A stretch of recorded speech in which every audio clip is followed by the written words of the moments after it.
Welcome back. My name is Candace Sanderson. Thank you for joining me today.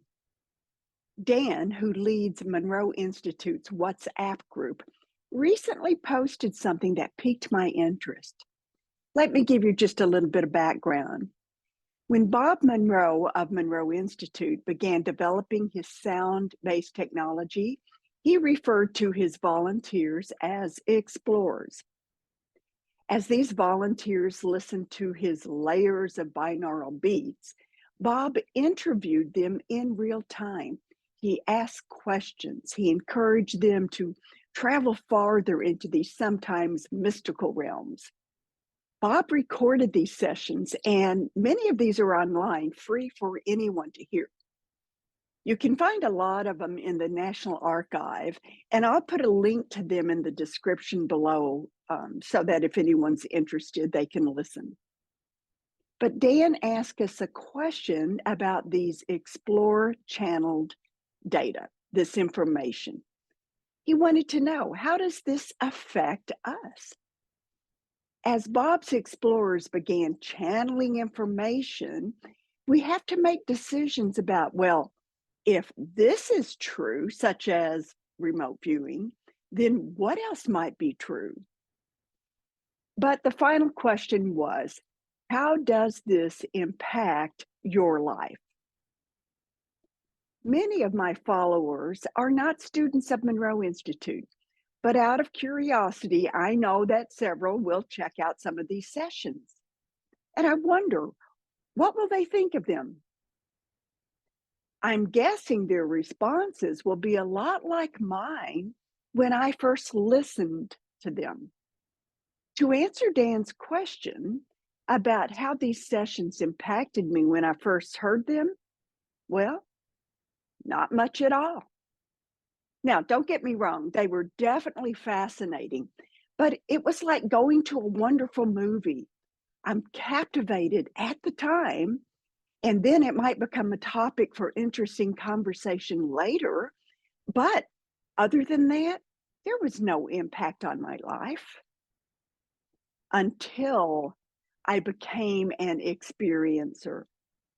Then things changed. Everything changed. I realized these explorers were not actors in a play or a movie.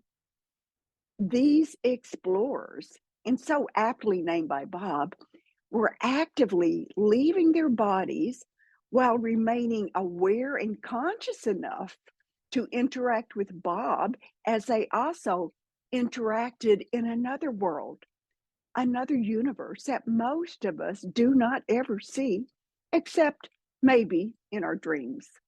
My tipping point was August 28th, 2013, the day that I began channeling messages from the 5D, messages from angels and guides, cultural icons, religious figures, and unnamed beings of light filled with wisdom. That is when I became part of a cast. I became part of the formula. I was no longer solely a member of the audience. Before this time, this fascinating information from channelers was, at best, an interesting fantasy. Yeah, a fantasy. Back then, as a psychologist, I did not allow myself to consider anything as real unless I could measure it with my physical senses. I did not allow myself to think out of the box. Or if you tuned into my previous episode, I did not allow myself to jump out of the jar. As I read Dan's post, I had cold chills. It's those what ifs that we might want to ask ourselves. In fact, my last episode, as I began outlining a script, a new character evolved for me and actually jumped out at me. Who was that? Susie Allison Flea. And she had all these what if questions that she posed to her parents. It was this curiosity that led Susie on a huge adventure that was shared among her family and friends for generations. Check out the episode. It's called Scratching for Answers. So, once again, a few days after that episode, those what ifs returned. The what ifs start and then snowball down a hill, and soon it becomes an avalanche, a massive avalanche. And if you look back at the landscape before the avalanche, it's gone. It is not the same. In fact, you could say it's a blank slate, just waiting for your new experiences to make it come alive. You can also look at it as threads. One thread of what ifs leads to another what if thread, which leads to more and more threads. Before you know it, these threads weave themselves into a beautiful, intricate tapestry. Now there is beauty, wholeness, and mystery to what had only been threads of our lives. Now we can see the completed picture, and it is marvelous. So, the quick answer to Dan's question about how my life has been impacted now as an experiencer, I cannot go back and unsee what I've seen. I look back at my life and I have an inkling of how much I had limited myself in my pre experiencer world. When I began channeling, life changed for me. I could no longer look at things the way I had before because I had discovered a secret. My secret? None of what I thought mattered. None of it actually mattered. I discovered that life was not defined by those rules and regulations that I'd lived by. I'd learned that there was so much more to living than what our physical bodies could measure.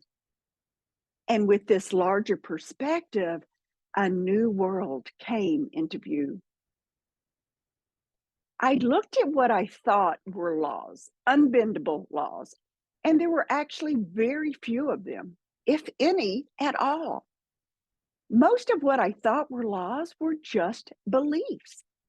And as my life continued, I gained a larger perspective and I began seeing those beliefs differently. But one law I thought we had in our 3D world was gravity. Yeah, gravity. That has to be constant, right? No, that can be altered too. We see that gravity only affects us in certain situations. If I walk out into the Gulf of Mexico, I float in the salty water. Gravity doesn't affect me the same as if I were walking on the beach. And it certainly affects me differently if I were out in outer space. So even my one constant, gravity, is not that constant. When I dream at night, the laws of gravity don't affect me. Same as with an out of body experience or a meditation. I can zoom through the cosmos much faster than a jet. In fact, I can think of a place and instantly I am there. So there's another what if.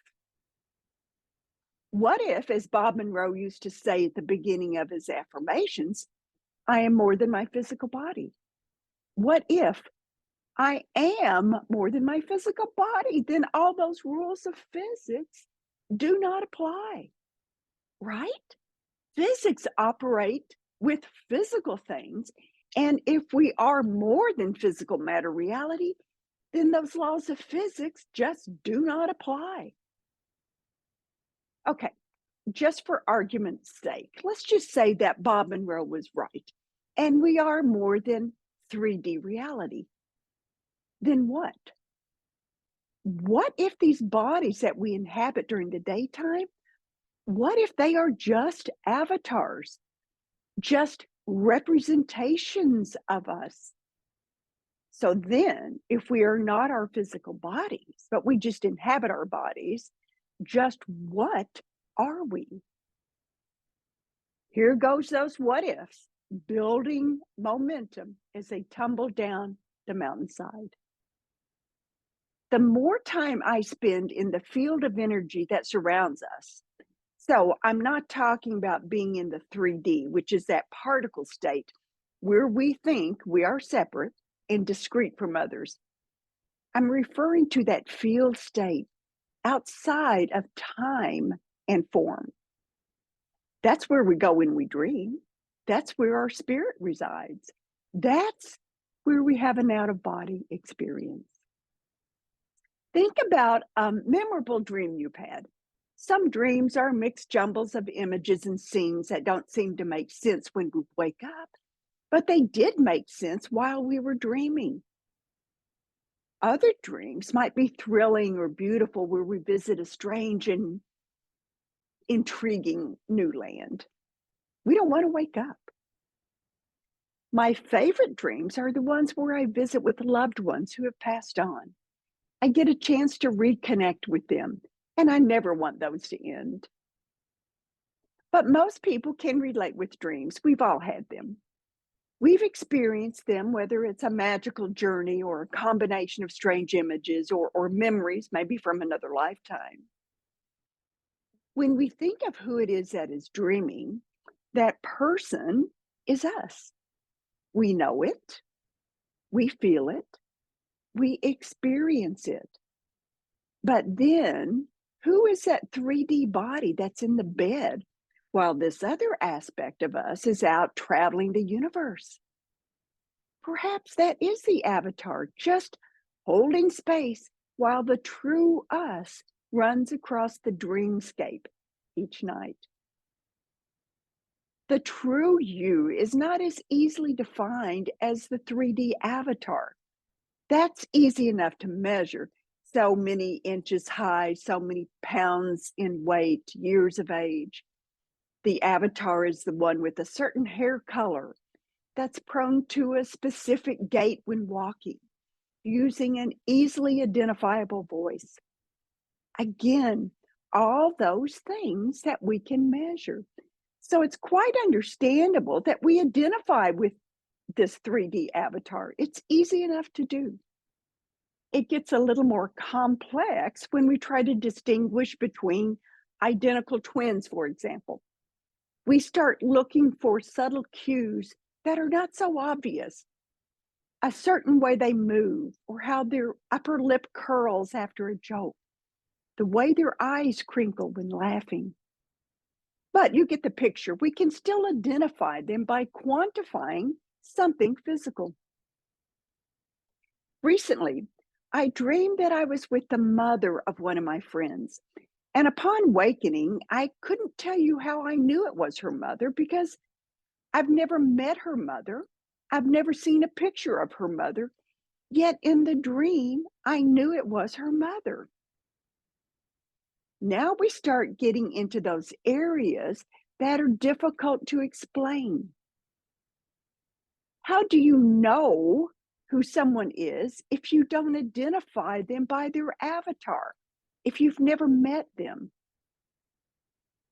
You see, once we begin our treks into that field surrounding us, whether it's by dreaming, by meditating, by having a near death experience, which I hope you do not have, or an out of body adventure, our state of expanded awareness moves us into a field of energy where everything is connected.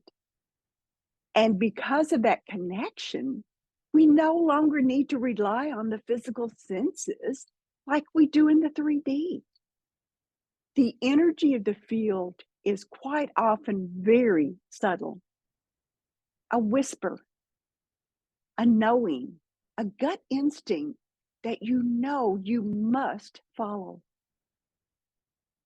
So now, when I look back at Dan's question about how Bob's explorers have impacted me, I am profoundly grateful. Although I did not see it in real time, once I became a member of the cast, everything changed. I've met with guides. I've communed with angels. I've connected with beings of light who watch over us. I realize that our 3D avatars are simply that, avatars. The real us is not in that field that surrounds us, but it is that field. We are aspects of a great, wondrous energy of light that encompasses everything. It is everything. And because of Bob Monroe and his explorers, he developed programs at Monroe Institute that are still running today. And these programs change you, not just the average Joe, but someone like me, a skeptic, a scientist, a psychologist who knew that nothing existed unless we could measure it by our senses. Bob Monroe provided the research-based technology that has changed not just my daily life, but my life second by second. Monroe's research gave me the training wheels for self-exploration. I am deeply indebted to him and his research. My life has never been the same, and I have Bob Monroe to thank. I hope you enjoyed today's episode. Remember the importance of kindness. Be kind to others. Don't use your energy to gossip or be negative. Work together. Don't limit yourself. And above all, get ready to explore. Feel free to share, comment, subscribe. And until next time, goodbye.